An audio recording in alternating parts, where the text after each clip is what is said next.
राहुरी पोटनिवडणुकीमधील अक्षय कर्डिले यांना मत म्हणजे शिवाजीराव कर्डिले यांना वाहिलेली श्रद्धांजली ठरेल असं वक्तव्य मुख्यमंत्री देवेंद्र फडणवीसांनी केलंय। राहुरी पोटनिवडणुकीमधील महायुतीचे उमेदवार अक्षय कर्डिले यांच्या प्रचारासाठी मुख्यमंत्र्यांनी सभा घेतली आणि त्यावेळी त्यांनी हे वक्तव्य केलंय। त्याबरोबरच यावेळी त्यांनी प्राजक्त तनपुरे यांच्यावरती देखील भाष्य केलंय। माझ्या एका कॉलवरती त्यांनी माझं ऐकलं त्याबद्दल त्यांचे आभार असं मुख्यमंत्री म्हणाले।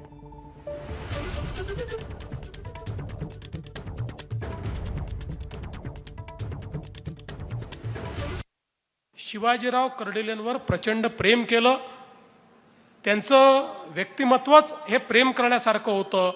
पण आज तुम्हाला आश्वासित करतो, शिवाजीरावांवर जेवढं प्रेम केलं त्याच्या दीडपट प्रेम हे अक्षयवर आम्ही सगळे मिळून करू। या निवडणुकीतलं मत हे एखाद्या उमेदवाराला दिलेलं मत नाही, एखाद्या भावी आमदाराला दिलेलं मत नाही।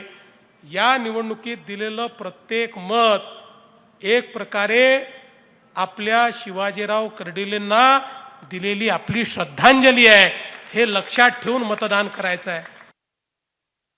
मला खरं म्हणजे या ठिकाणी येत असताना आपल्या नेत्यांनी हे सांगितलं की लोकांच्या काही मागण्या देखील आहेत, एसटी डेपोची आहे, रेल्वे उड्डाणपुलाची आहे। मी एकच गोष्ट सांगतो, या जेवढ्या मागण्या तुमच्या आहेत, आजच तुम्हाला सांगतो, मी अक्षय कर्डिलेला बेरर चेक देऊन चाललेलो आहे। राज्याच्या तिजोरीचा बेरर चेक हा अक्षय कर्डिलेला देऊन चाललेलो आहे। या जेवढ्या प्रलंबित मागण्या आहेत, या मागण्या आपण निश्चितपणे पूर्ण केल्याशिवाय राहणार नाही। एबीपी माझा, उघडा डोळे बघा नीट।